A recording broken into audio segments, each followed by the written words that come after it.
Let's program the Intro-19 print from your packet.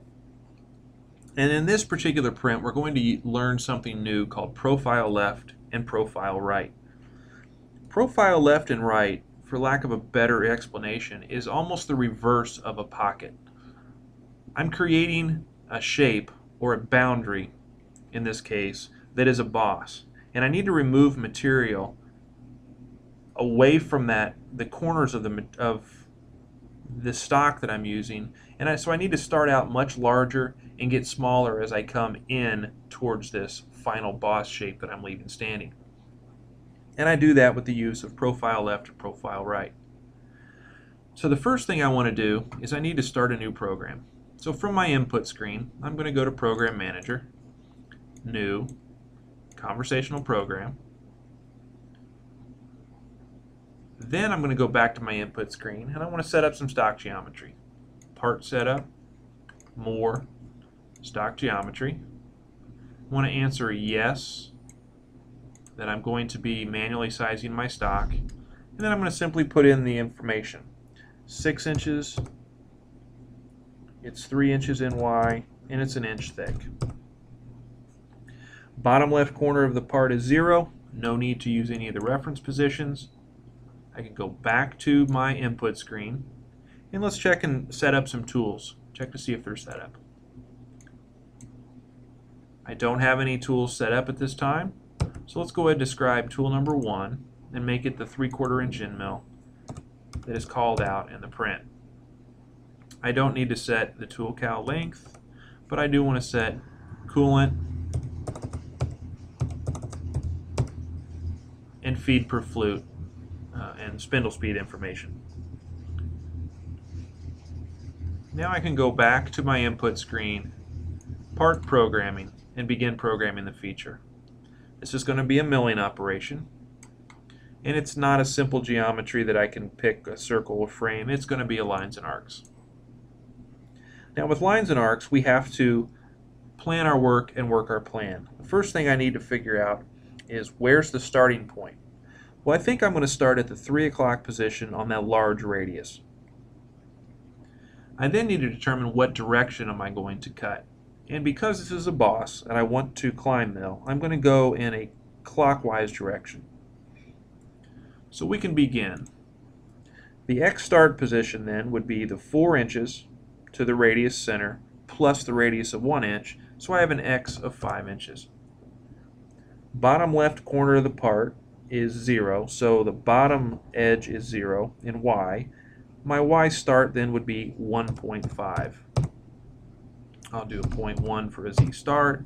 I'm going down the 1/2 inch depth, and I'll use tool number 1 to do so. Now I'm going to go ahead and cut this using just cutter comp left to begin with, so you can see what profile left and right will do for us. I'm going to let it enable the blend moves. Speeds and feeds are set, but I will put a pec value and a plunge feed in there as well. So there's our our segment 0, or the starting point for this contour.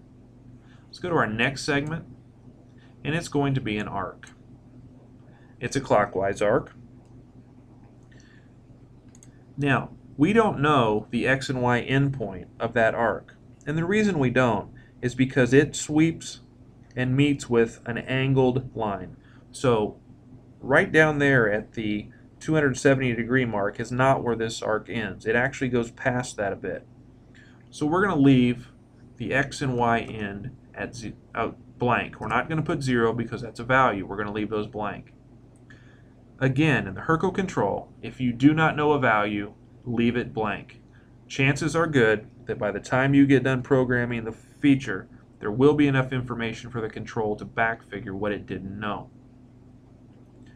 Now on this arc, I do know the X and Y center, and I'm going to put those in.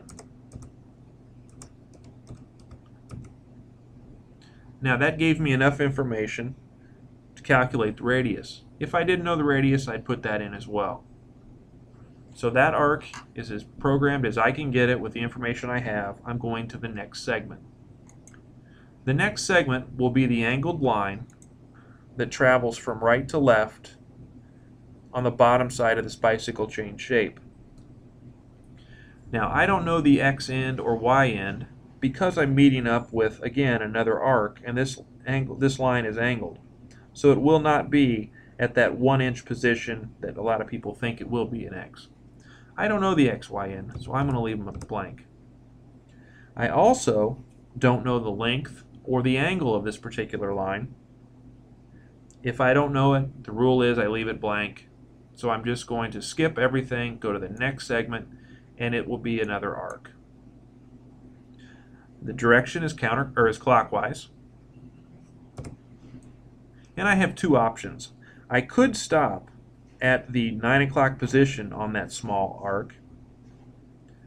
At that point, I do know the X and Y end, I know the center point, I know the radius, I know everything I need to know about that. But there's really no need. I'm going to go ahead and say that I don't know the X and Y end because I'm going to continue that full arc where it meets to the next line and not have to add that extra stopping point.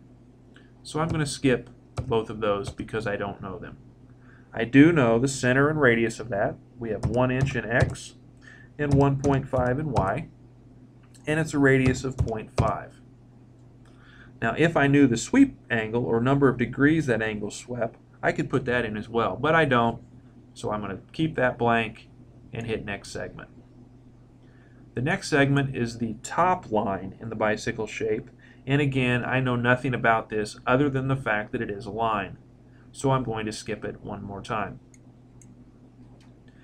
I'm now going to finish the feature with the final clockwise arc. It's going to close this contour or meet up exactly in the same location we started. And I know the center point, the end point, the radius, and everything I need to know about this particular segment. And you'll see that it was able to calculate the radius and the sweep angle for me.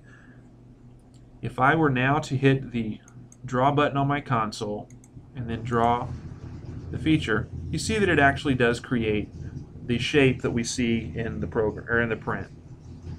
What didn't happen is the 3/4 inch tool is not large enough to clean up the corners. Now I could switch to a much larger tool, but that's not realistic in many cases. So what I'm going to do is I'm going to go back to the block, and I'm going to change this milling type from a left to a profile left. And that gives me another field here called max offset. Now I'm going to put the value of 1.5 inches in there, and I'm going to redraw this. I'll then show you how I came about that 1.5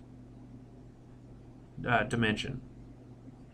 You also see that when I selected profile left, not only did I get this max offset, but I also got a pocket overlap. This is the amount of percentage of the tool will step over each time as it gets smaller and smaller coming towards the final shape. If I draw this again, you see that it did remove all the material.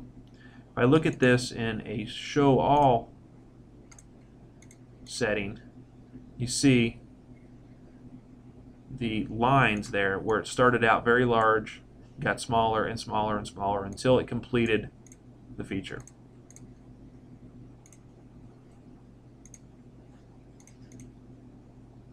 Okay, so how did I come up with that 1.5 inch value?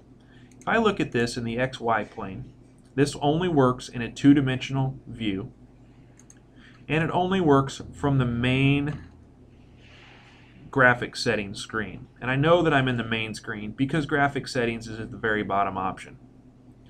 If I were to place my cursor or my finger or my stylus, whatever, on the screen,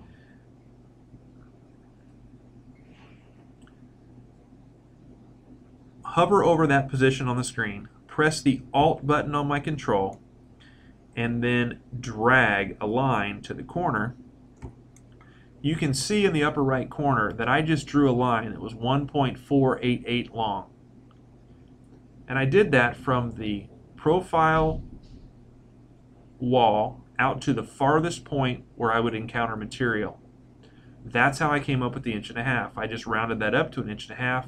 I put that value in the max offset field, and that allowed me to use profile left then to create or to get all the corners taken off of this particular part.